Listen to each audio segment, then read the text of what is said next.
today I'm going to be showing you how I make a PVC pipe backdrop for my balloons. This is not your normal one. This is going to be a tall vertical stand that I will be able to put balloons in and let it drape out. If you're interested in how I make it, stay tuned. Okay, for this project, you're going to be needing a PVC pipe cutter. You're going to need the 1-inch 3-prong adapter for your PVC pipe. You're gonna need to buy 8 of these. I will put a description, a link in the description below so that you can find this. I got these from Lowe's. You can also get them from Home Depot if your local Lowe's doesn't have it, or you can just try your hardware store. You're gonna need a Sharpie to mark where you want to cut. And of course, you need a measuring tape. And you need 6 10 feet PVC pipes. Let me show you how we get it done. Okay, so this is 1-inch PVC pipe. You can see the diameter right here. This was 10 feet in length, but I've already cut it because I've made a few stands already, but I'm gonna show you how I cut this to the 6.5 feet because someone asked what the dimensions were when they saw how I did the backdrop. So I'm gonna give you all of the dimensions and I'm gonna show you how I cut it. Okay, so I'm a floor baby and I do everything on the floor unless I'm painting outside, and then of course I use my ugly table that I have outside. So what you're gonna do is you're gonna get your PVC pipe, you're gonna lay it flat, you're gonna use your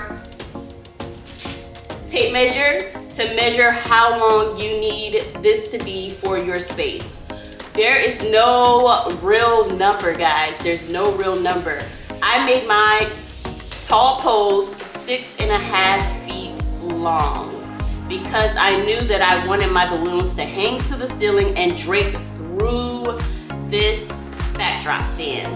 So I've already cut my 4 poles. So what I did, I cut one with using the measuring tape and making a mark, and then I just lined up the 2 poles for the other ones, and then I just went all the way down to the end, and I make a mark here to the end of this so that it is exactly the same, even if my measurements are not. So here is my, let's see if I can get it in frame. I don't see it. Okay, so here's my mark here.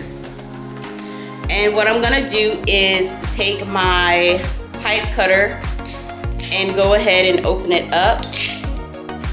Okay, and then what I do is I put the sharp edge of this right up against my line, and then I begin to squeeze.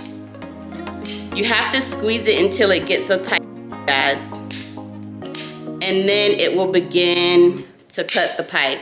It's super easy.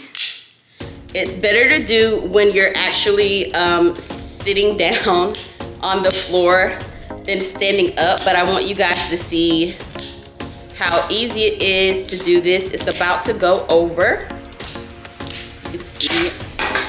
And that's it, okay? Okay, so now that you've cut all of your 4 6.5 feet pipes, you're gonna work on using the ends of the pieces that you cut off of your 10-foot PVC pipe, and you're going to cut these to 2 feet wide, okay? This is exactly 2 feet.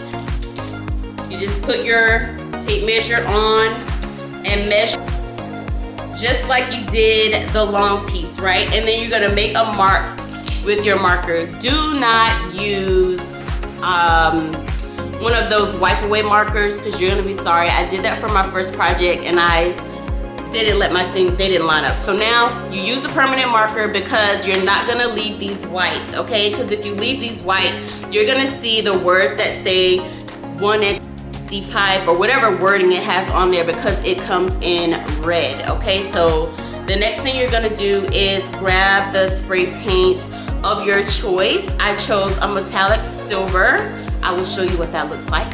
Hold on a bit. Okay. So here is my Rust-Oleum silver. I think it's called, yeah, it's called metallic silver.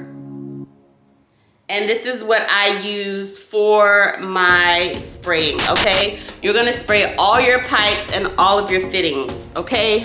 When I say fittings, I mean these tri-connectors, okay?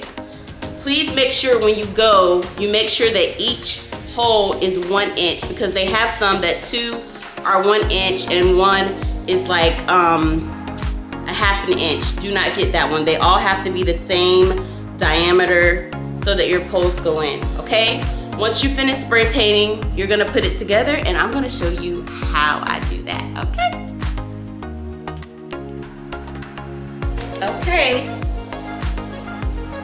Now that we have all of our puzzle pieces, we are going to play Tetris, okay? I don't know if I mentioned that you need 8 of these 2 feet, okay? Because you need 4 for the top, and you need 4 for the bottom, which is gonna be your base, which makes this structure very sturdy. So what I do is I start with the long ones, and then you just on, just like a puzzle, just like this, okay? So this is what you have in the beginning, okay? And then you just take a short one, and then you fit it here. So, like that, lay it down. And then I just take another short one, and then I put it in that 3rd hole.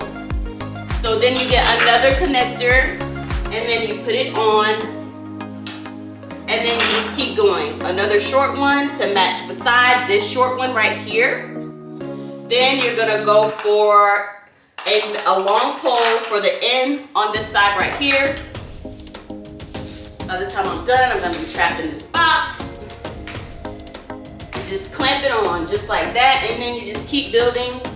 You put your other connector on here, and you put your other connector here, and make sure they line up because your poles have to get in there. Another short one, and you put it on. Now, if you're not tall like me, you're gonna wanna put this together laying down, okay? Because I cannot touch the top of this because I'm 5 foot even. I cannot touch the top unless I'm on a ladder.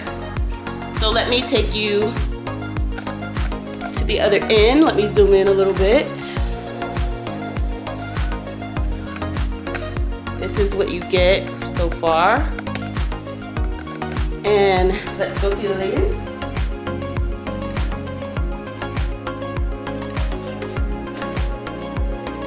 Just following the same process that I did on the other end, putting my connectors on the top.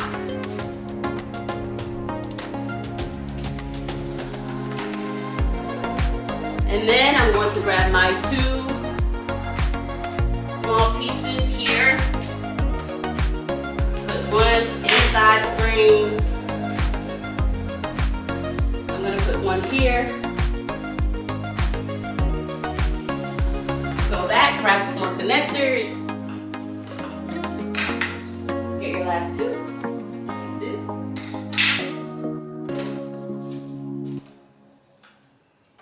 It's very easy to put together. And if you're a planner, this is really lightweight. So it's really good on your back. You don't have to worry about it falling, and if it does, it definitely won't hurt anybody because it's lightweight. So now I just get inside and I put this one. This is my 3rd long hole, and you just keep connecting. It's super easy, super easy. You can make these in all different sizes, which is what I plan to do. I haven't done it yet. And let me stand it up for you so you can see the last bit.